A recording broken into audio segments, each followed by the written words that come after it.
Value zone hyper mart ఇప్పుడు మన అమీర్పేట్ లో పిల్లర్ నంబర్ 1081 వద్ద ఈ సెప్టెంబర్ 18న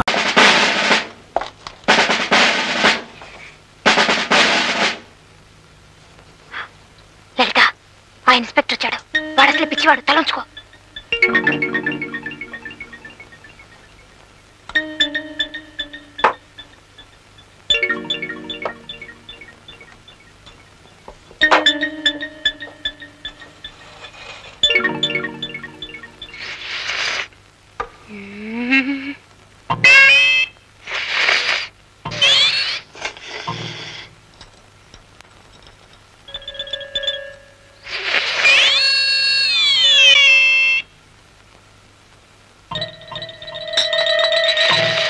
ఏమిటా పిచ్చి వేషాలు?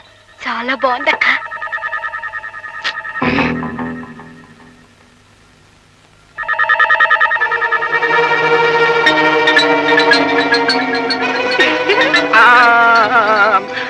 హంతకురాలు, హంతకురాలు!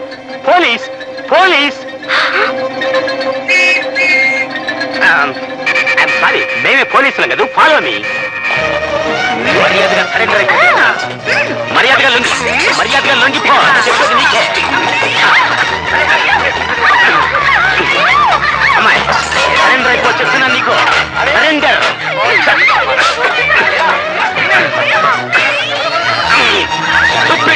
మీరంతా దారి వదలండి నాకు. దారి వదలండి.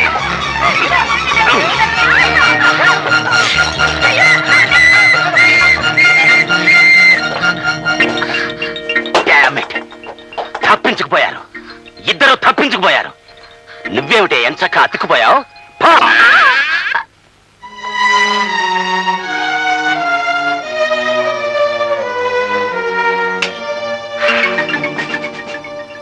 సార్ సార్ ఇటే వెళ్ళి ఉంటారు సార్. హంతకురాళ్ళు అటు వెళ్లే అవకాశం లేదు. డెఫినెట్ గా ఇటే వెళ్ళి ఉంటారు. కమాన్.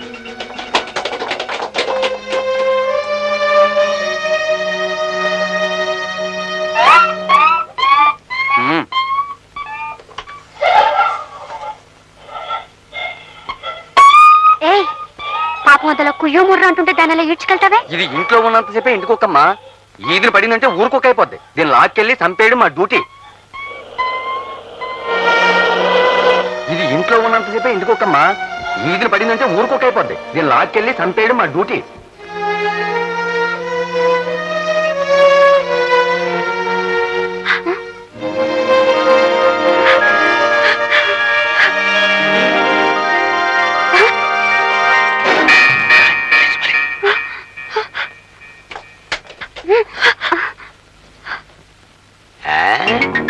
భయపడకు.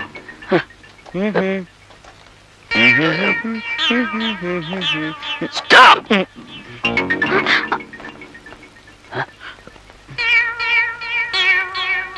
చూడండి మాస్టర్లు, ఆ ఫోటోల్లోని అబ్బాయిలు గాని అమ్మాయిలు గాని సెపరేట్ గా గాని జాయింట్ గా గాని మీకు కనిపించారా?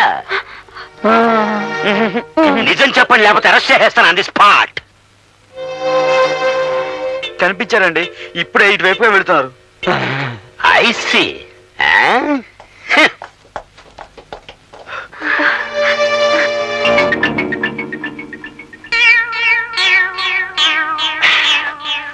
అవును, ఈ ఆడవాళ్ళకి సంబంధించిన వాళ్ళే కదా ఈ మగవాళ్ళిద్దరును. అంతర్రాష్ట్రీయ ముఠా వాళ్ళు వీళ్ళు.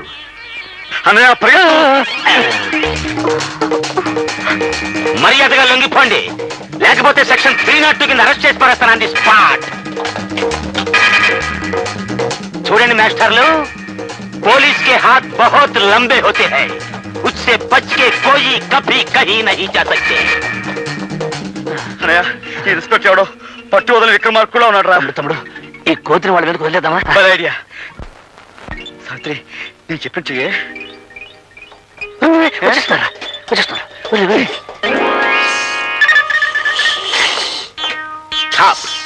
ఆగు. అసలే దేశం క్లిష్ట పరిస్థితిలో ఉంది. మీదకి రాక. ఆగు ఆగు.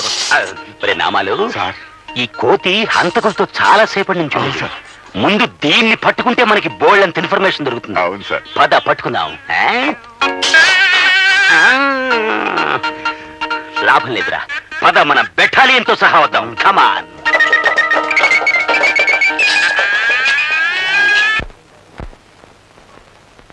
ఏమండి ఏమండి ఏమ్మా? ఇద్దరు మొగాళ్ళని చూసారా? అందులో ఒక ఆయన పంచ కట్టుకుని ఉంటారండి, ఇంకో ఆయన ప్యాంట్ వేసుకుంటారండి, చేతిలో కోతుంటుందండి. ఎవరు వాళ్ళు? ఇద్దరు మగవాళ్ళండి. ఏ నేను మగాడిని కాదా? ఇది ఇంట్లో ఉన్నంతసేపే ఇంటికొక్కమ్మా, ఈదిని పడిందంటే ఊరుకోక అయిపోద్ది. దీన్ని లాక్కెళ్ళి చంపేయడం మా డ్యూటీ. ముసలాడా, ఈ వయసులో అమ్మాయిలు కావాల్సి వచ్చారు. తప్పైపోయింది బాబు.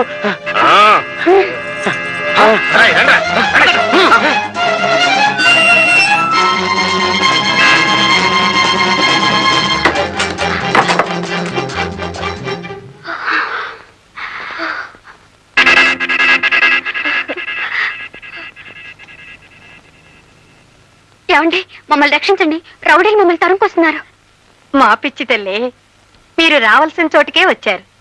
నా చేతిలో పడ్డాక ఏ రౌడీ మిమ్మల్ని ఏం చేయలేడు. ధైర్యంగా ఉండండి.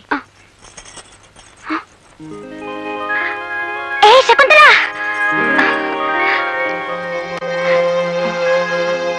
శకుంతల,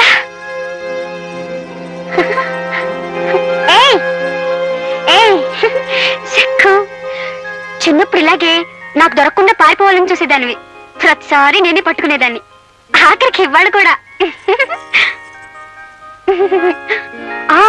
అన్నట్టు నీకోసం మేమిద్దరం ఎంత వెతికామో తెలుసా?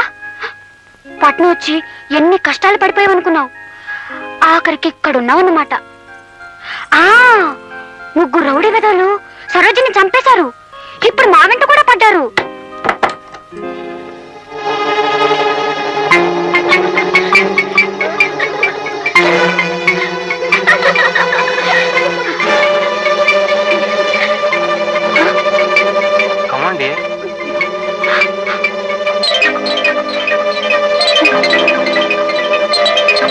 శకుంతల, ఒకప్పుడు నువ్వు నాకు గజ్జలిస్తే ఓ గజ్జ ఎందుకు మోగడం లేదని నిన్ను అడిగాను. అందరూ ఎందుకు నవ్వడం లేదని నువ్వు నన్ను అడిగావు. మోగని గజ్జతో కూడా తమాషా చేయొచ్చునని నువ్వన్నావు. నువ్వు చేస్తున్న తమాషా ఇదేనన్నమాట. శకుంతల, నీ దర్జా చూసి నువ్వేదో మహారాణిలా బతుకుతున్నావు అనుకున్నాను. మనూరొచ్చి అందరికీ అన్ని వస్తువులు పంచిపెడుతుంటే నీ అదృష్టాన్ని మా అందరికీ పంచుతున్నావు అనుకున్నాను గాని, నువ్వు మూట కట్టుకున్న పాపంలో మా అందరికీ వాటా పంచుతున్నావు అనుకోలేదు. నీలాగా బతకాలని కలలు కని అయిన వాళ్ళు కాదన్నా నువ్వున్నా ఉన్న ధైర్యంతో పట్నం పారిపోయొచ్చాను. కానీ నువ్వు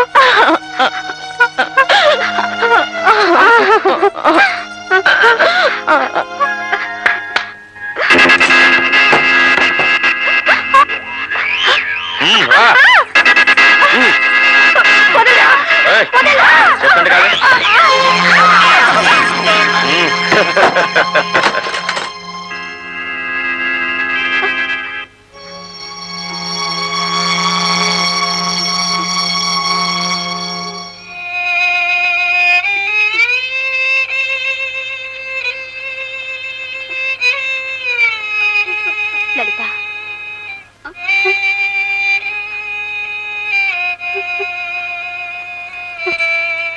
నొప్పిగా ఉందా?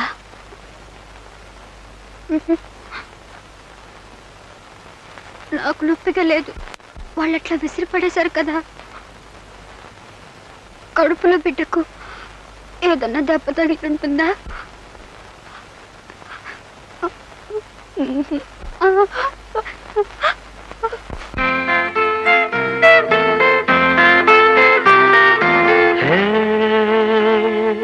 పట్నం వచ్చిన పతివ్రత, పట్నం వచ్చిన పతివ్రత,